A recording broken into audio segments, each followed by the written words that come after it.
to the Open University. It's 1974. And yes, in the 70s, you could smoke on television. Nice. We begin with Module 1. The Vikings of York. Axeman. The Viking invasion began on the 1st of November 866 AD and was led by Ivor the Boneless. Ouch! Despite what you might have read elsewhere, the Vikings were a peaceful bunch despite their bloody raids. Life for an everyday Viking in York was very different. We begin by looking at them foraging for food.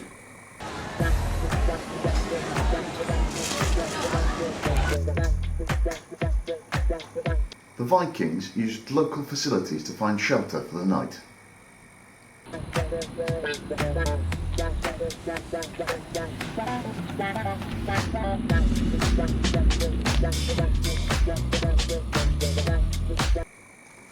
The Vikings very much made use of local transport facilities.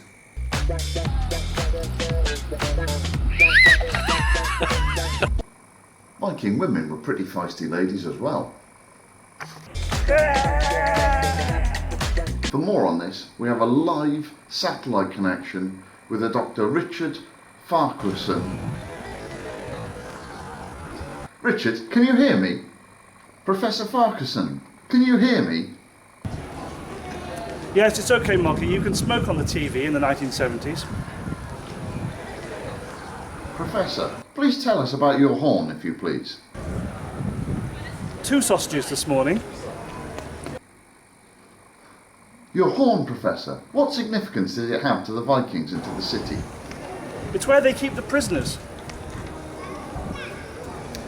Looks like we're not going to be able to talk to Richard, so let us move on. Greetings from York Minster, where... So how did the Vikings spend their leisure time? Axe throwing, of course, and sometimes mixed in with a local stand-up comedy. And being a bit of a joker myself, I have some examples of what might very well have been popular jokes of the day. How do Viking ships communicate with each other? Norse code. What stories did Vikings tell their children? Nursery rhymes. Why did the Viking buy an old boat? He couldn't have fjord a new one. Valhalla! Whoa! Of course, the women did all of the heckling back in those days. Time to reveal that I'm not a 1970s professor after all. It's really moggy.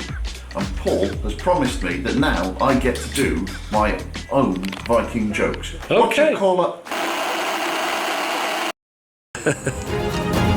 Excellent.